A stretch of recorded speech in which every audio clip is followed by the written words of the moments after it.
Shalom shalom bakunze ijambo rya Kiza TV reka nizere ko mwiriwe canke mwaramutse amahoro bivaye namwe ko mwadukurikirana muherereye twe turashima Imana nizere ko namwe ari uko ko imeze kose ugomba gushima Imana kubera ko hari benshi bifuza kubera nkawe ariko batari nkawe ariko reka mandashimira abantu bamaze kugira subscribe like share ndetse na commentaire hama umunsi twatewe iteka ryo kwakira abakozi b'Imana babiri murabona kandi bashije cyane reka ndabasabe bidondore bababwire icyo baje kutubwira uyu munsi cyo mwemuyera yabatekere kugira ngo batubwire reka ndabaha ikaze. Ego murakoze cyane amajewe ku mazina nitwa Nduwimana Fabrice sanzwe n'umukristo narakijijwe kandi ndanubatse mfise umudamu umwe n'abana babiri murakoze cyane hamwe mugenzi wanje ndabidondora. Shalom shalom nanye ndashima Imana kuko ndumukristo nahisemo gukurikira Yesu Kristo nkaba n'umukozi wayo kuvuga kumvugira muri bihe bya nyuma nsanzwe ndumusore nahisemo kuvugira Yesu Kristo gushika mu myaka yanje yo gupfa. Nkuko muvyumvise dusanzwe turi abakozi b'Imana dukorera Imana hanyuma rero uno munsi twatewe iteka nkuko babivuze bene data hano ryo kuronka ikaze kwijambo ry'agakiza TV kugira ngo twamamaze inkuru ya Yesu. Hama rero nkuko mubibona uno munsi twaje dufise ikintu Imana yashize ku mutima twagomba kuvugana kwijambo rivuga ngo abungere babi nuko mumenyesha makuru niyo ntumbero dufise uno munsi murakoze. Hama rero imbere yuko tubandanya nasije twateguye no munsi Imana yashize ku mutima reka tubanze twishire mu biganza by'Imana usenge. Turagushima uhoraho Mana yacu turagukengukira sega b'amahanga kuri Mana yacu kudukunda utwitwararika ijoro n'umurango warakoze Mana kwa duhaye agakiza kawe ku buntu. None data uno munsi tugiye kuvugana reno jambo washize ku mutima wacu turagusabye ngo mpwemuyera we muri twebwe akorane nacu avugane n'abantu bagiye kumva kino kiganiro maze abazocumva ntibikeze kibasige uko bari baze baguhindukirire. Urakoze turagushimiye ko byumvise cyubaro nicawe ibihe byose mu izina rya Yesu amen. Hanyuma rero nkuko twari tuje kubabarira tugomba tuvugane ijambo ry'Imana uno munsi rivuga ngo abungere babi. Turasoma twimishimikije ijambo ry'Imana dusoma ngaha mu gitabo c'abavugishwa n'Imana Ezekiel igice ca 34 turahera ku murongo wa 3 reka dushake duhere ku murongo wa 2 kugira dutahure neza. Iravuga ngo ijambo ry'uhoraho ryanje ko riti mwana w'umuntu burira bungere baragira abisirayeli ubaburire ubwire abo bungere utukuni k'umwami uhoraho agize ati bazobona ibara abungere b'abisirayeli biragira ubwabo. Mbega bungere ntibari bakwiye kuragira intama utariko mweho muzijya ibinure mukambara ubwoya bwazo mukabaga izinuze ariko ntimuragire intama. Udakomeye ntimwamusindagije niyigwaye ntimwayivuye nivunitse ntimwayunze niyirukanywe ntimwayigarukanye canke ngo murondere yazimiye ariko mwazitwaje igitugu n'amanyama. Yesu nashimwe. Hanyuma rero turabona ngaha muri kino gitabo c'abavugishwa n'Imana Ezekiel Imana imushira mwana umajambo ifise akababaro cyane nk'abantu Imana yari yahaye igikorwa ibashira imbere y'Abisirayeli kugira ngo baragire ihanga ryayo ariko ababungere baca bahindura intumbero batangura nk'uko ijambo ry'Imana twaribonye ngaha bazijya ibinure bakambara ubwoya bw'izo ntama. Nukuvuga ibyo kuragira intama sivyo byari bikibabaje. Rero iki kintu Imana yakivuze babaye cyane kuko intama zayo zariko zirasabagira zitagira uzigarura kandi hari abantu Imana yari yarahaye ico gikorwa cyo kugarukana intama. Murabona intama iyo uziragiye hari zisaragurika hari zija hirya no hino ziba zikeneye uwo mwungere kugira ngo azisubize mu nzira canke mu ruhongore ariko izi ntama zishazimera nk'izisanzaye. Yesu nashimwe. Hanyuma rero Imana kuko intamari zayo icigira uno mwitwarariko kubera yabonye ko abungere Imana yari yarabishize imbere batanguye guta intumbero, intama bazitaye, intama ntibabona ingene bazisubiza mu nzira nziza. Nico cyatumye rero Imana ishigira kano gashavu, natwe nico kintu turiko turabona muri no misi yiherezo. Hariho abantu babungere Imana yasize imbere ishengero kugira ngo bariyobore, kuko murazi ko Yesu ariko agiye mu ijuru yagiye abwiye abantu ngo ndabasize ababa ngo nimugende muhindure amahanga yose kuba abigishwa banje, mubigishe kwitondera ibyo nabageze byose. Rero abungere bo muri no myaka yiherezo, abungere abitwa abungere niba nabo tuvuga abapasiteri canke abarongozi b'amashengero atandukanye, batari ko baragokora igikorwa Imana yari yarabahaye cyo kubwira abantu ubutumwa bwiza ngo babigishe kwitondera ibyo Yesu yatugeze, ahubwo bobo bariko barababazwa ikibaragishinga ari ugukora ibikorwa bibazanira inyungu atari inyungu za Kristo, ibikorwa byo abantu bariko babaka ibintu by'amahera gusa, bariko babaka ibintu bibagirira ku inyungu, bababwira ngo babugurire ibi na biriya, ariko batariko barababazwa nuko intamba za Kristo ziriko zirasabagira. Reka mbe nagejeje ngaho msabe mugenzi wanje nawe anyuganire, niyo mpamvu twatoye rero iyo ntumbero yuko twovuga kuri bano bungere babi turiko turabona muri kino gihe ciherezo. Yesu nabahezagire cyane. Amen, amen. Amen. Ndabaramukije mwese mu nyumva. Ijambo dufise uno munsi niryo kuvuga ku mungere mubi, tutibagiye ko n'umungere mwiza ashobora kuba ariho. Reka dusome ijambo ry'Imana hano mu gitabo ca Zekariya igice ca 11 turahera ku murongo wa 5. Haravuga umutwe w'amajambo abayuda bazokwihakana Mesiya, bikwegere kugesezwa. 5 abazihanjuye nibo bazicumita bakibwira ko badacumuye, n'abazishoye bakavuga batuhoraho ashimwe kuko mbaye umutunzi, kandi abungere bazo nabo nta kagongwe zibatera, kuko ntazosubira gutegwa akagongwe n'ababa muri iki gihugu, nikoraho agize, ariko nzobagabura umuntu wese ndamute mu kuboko kuwamuragira no mu kuboko k'umwami wiwe. Abo bazorya igihugu kandi sinzobarokora ngo mbakure mu maboko yabo. Yesu ashimwe. Amen. Ubu tuje kumva ijambo ry'Imana ry'abungere hano batababaye umukuku. Reka manze mpere ku ijambo umungere. Umungere mu buzima bwiwe canke uko yategerezwa kumera, yaba ari umuntu ategerezwa kuba akunda intama ziwe. Izo ntama mu kuzikunda afise intumbero yuko zigwira, ategerezwa kugira esprit canke impwemu yo kugira agira intama ziriko zigwira zivyibushe, atari kwitwa gusa ngo numungere kubera asanzwe ari imbere y'intama, ahubwo afise impwemu yo kugira zigwire. Arico gituma ngaha rero ngo havuga ngo harageraho bazita bagata intama. Intama imaze gutabwa ntiba ikiri mu buzima bwo kubaho, kuko ntiba ikifise umungere.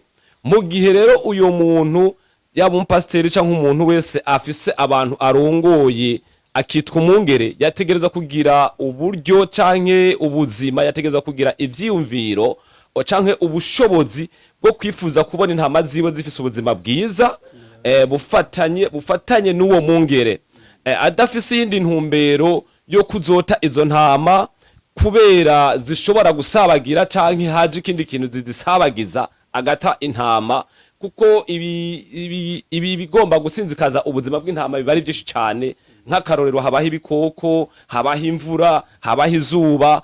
Muri style y'umungere canke mu kubaho k'umungere yategereza ko ari umuntu ashobora gusiporota canke guhamvya gushobora ubuzima bubi bwo bangamira izo ntama.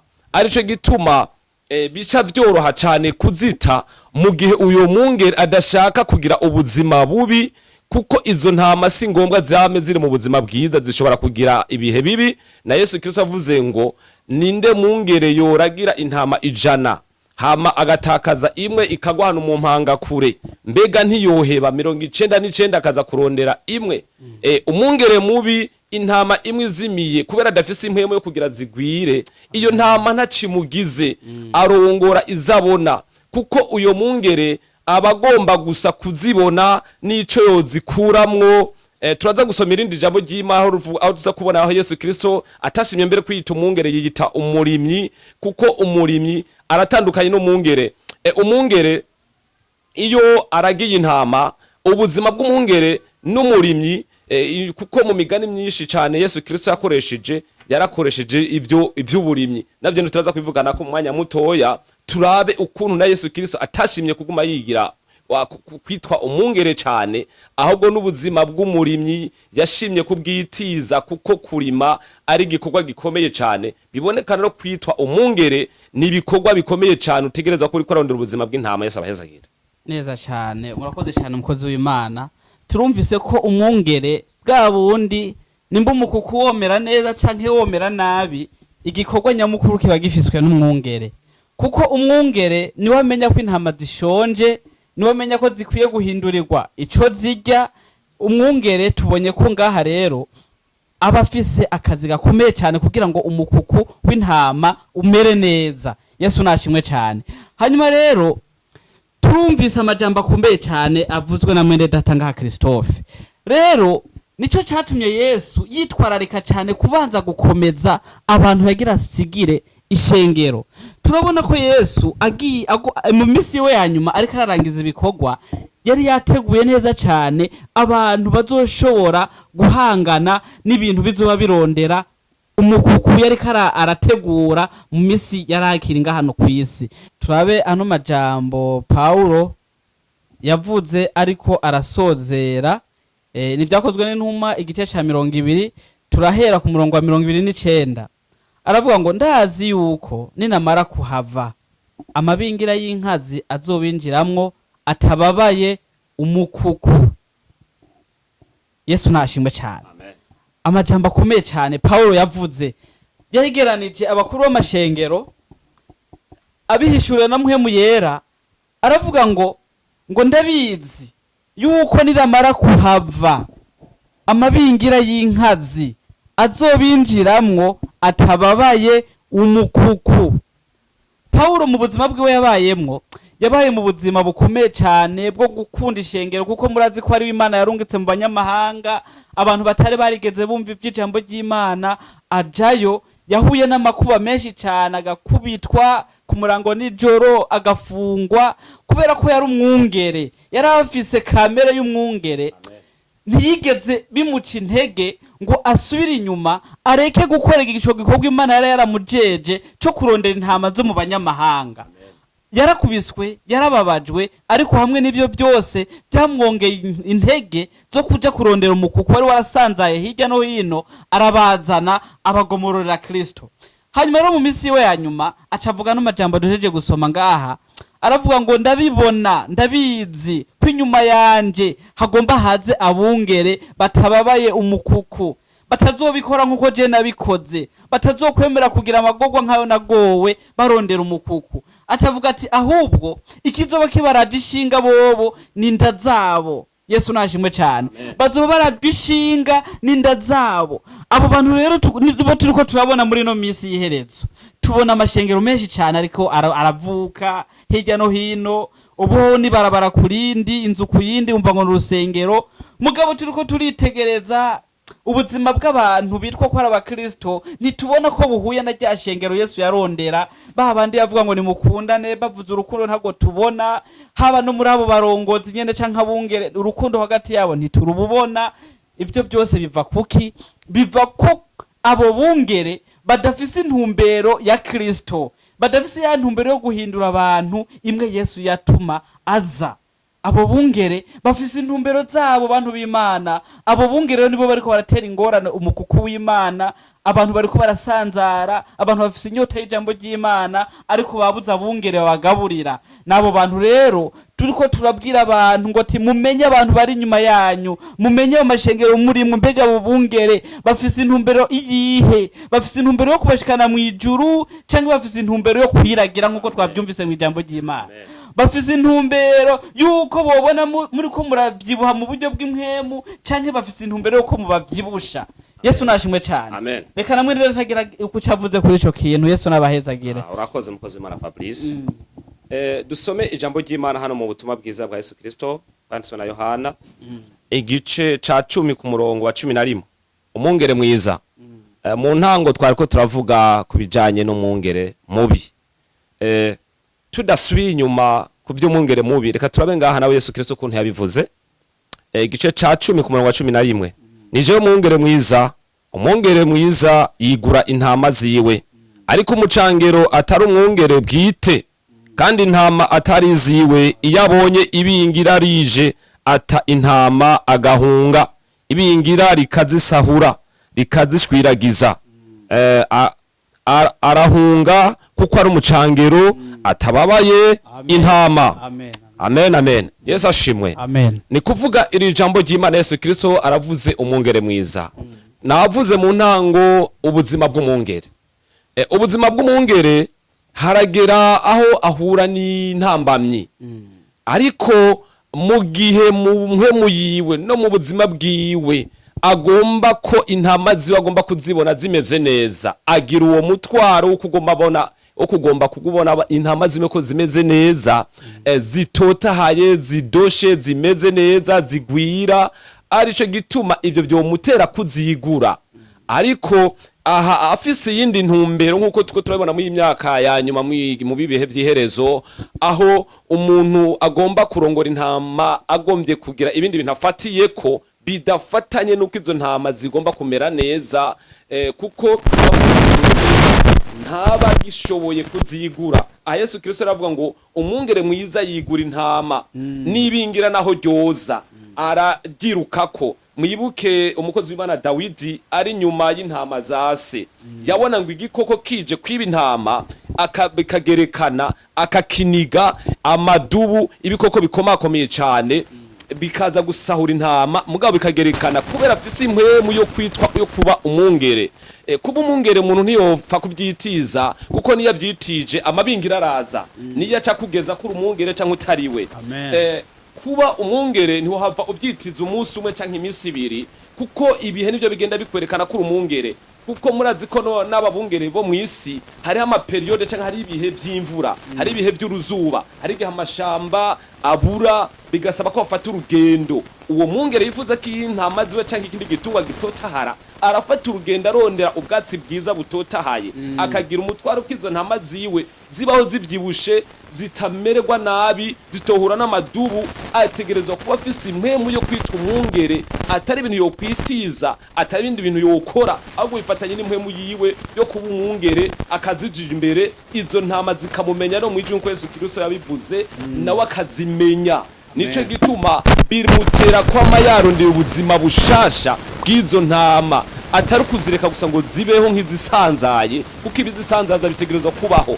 Mugabo ufise impwemu yo kwita umwungere utegerezwa no kugira impwemu yo kuzegeranya no kuzibeshaho mu buzima bwiza, nk'ubwo bufatanye n'impwemu yawe kugira izo ntama zimere neza. Asaba hezagite. Amen, amen. Yesu naguhezagire cyane mukozi w'Imana. Turumvise rino jambo ryiza Yesu yabwiye abigishwa biwe, ababwira ko ari we mwungere mwiza, kandi ko ikiranga umwungere mwiza ari uko yigura intama ziwe. Rero bantu b'Imana muri ko muratwumva, aba bungere bari imbere yanyu, mbega mubona bafise ino mico canke zino karakterisitike zo kwitwa bungere? Mbega mubona ikibaragishinga mu buzima bwabo bwa minsi yose ari uko mwoshika mu ijuru? Kuko Pawulo yavuze ngo ndiruka kugira ngo shike ku mpera y'umuhamagaro. Umuhamagaro nawo ngo nuwo gushika mu ijuru.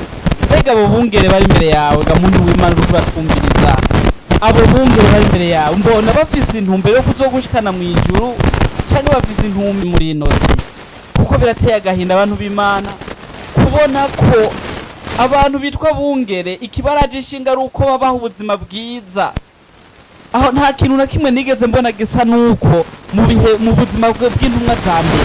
Icegero rya mbere ry'abakozi b'Imana bungere intumwa ntibigeze bashaka kubaho banezerewe ngo baje ahantu bubaka amazu baronka myiza bari baragishinga nuko abantu bataramenya Imana bonyene, abantu batarakira agakiza bakakira.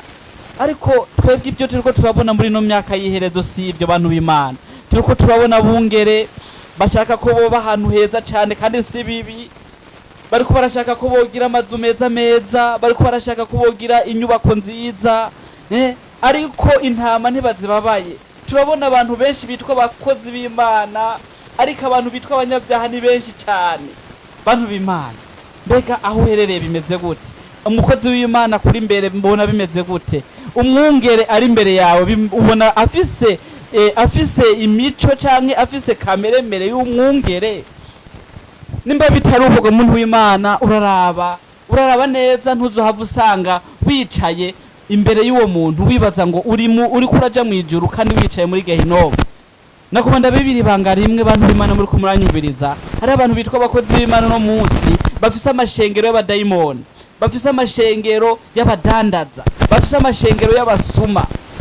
Ayo mashengero ukizoba kuranga, ikizoba bakwereka nuko igihe cyose bahagaze imbere yawe ntibigera bakubwira ijambo ryiza y'agakiza, bakubwira ijambo ryo kubaha amahera, bakubwira ijambo ry'uko mu minsi mike ugiye kuba umutunzi, bakubwira ijambo ko mu minsi mike ugiye kuba rurangiranwa.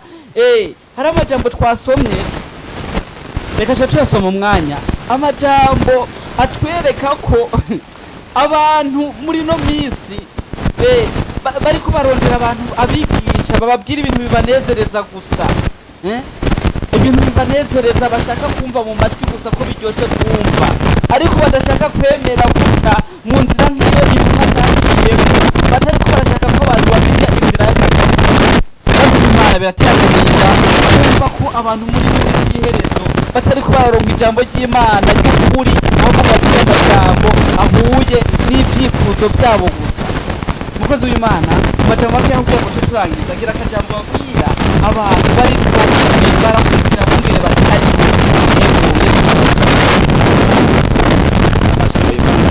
bose.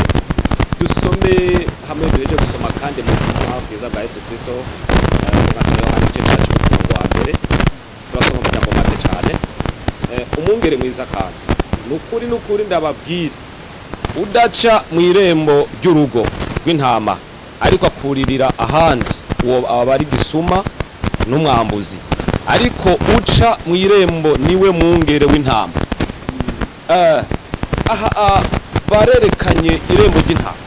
Tuko turavuga irembo ry'intama ni Yesu Kristo, kuko Yesu Kristo avuze ngo ni jewe nzira kuri n'ubugingo, ntawe ushika kwa data ntamujanye. Mu gihe wagomba kwiha canke wagomba kuba umwungere w'intama, wategerezwa no kuba uri muri iryo rembo rya Yesu Kristo, ukaba uriko uravuga Kristo tuzi, apana Kristo wundi, kuko ba Kristo bari benshi, bariho abajezi, bariho bashobora kwita ayo mazina, mugabo atari babandi bashobora kwigura intama. Muzokumva n'amazina atandukanye y'iterabwoba, n'akagomba ko amazina akomeye cyane, mugabo adafatanye n'imwe yiwe yo kuba umwungere. Ni kuvuga rero abantu b'Imana isho norangiriza ko abo bantu baca bitwa ibisuma n'abambuzi. Umwambuzi nawe ni umuntu agerageza kuraba ikintu cyose cyogire kimaze kuza ko, ariko atababaye ubuzima bw'intama Yesu abanyazanye. Haleluya, murakoze cyane. Reka mu kurangiza mu gusozera dusozerere kwiri jambo riri mu Baroma 16 ku murongo wa 18, havuga ngo kuko abameze batyo umwami wacu Kristo atariwe bajakariye, ariko n'inda zabo kandi bohesha imitima y'aberanda amajambo meza n'ibyo kubanezereza. Yesu nashimwe cyane.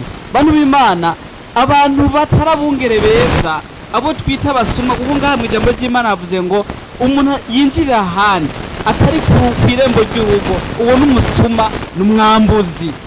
Abo bungere rero bitwa bungere bahagaze imbere yanyu bashaka kubiba, bashaka kubambura, muze muratahura ko badashaka ko muja mu ijuru kuko ibyo kuja mu ijuru nabo nyene nta bibarimwo bashaka kubiba bashaka kubambura nico gituma mu gice kizokurikira tuzogerageza kwigisha abantu ingene boja mu nzira nziza bakaja mu rugo bakurira muri Kristo Yesu kugira ngo baze mu ijuru bareke kwiyumva yabo kugira abantu bafise intumbero yo kuja mu ijuru bwabo ahubwo bafise intumbero yo kwiba ibyo mufise. Yesu nabahezagire cyane. Bakunze ijambo rya Kiza TV, reka nizere ko mwafashe ijambo rimwe tugira muri Yohana 8:32 umuzono mukuru kandi kuzoba nizere ko mwatahuye kandi nizere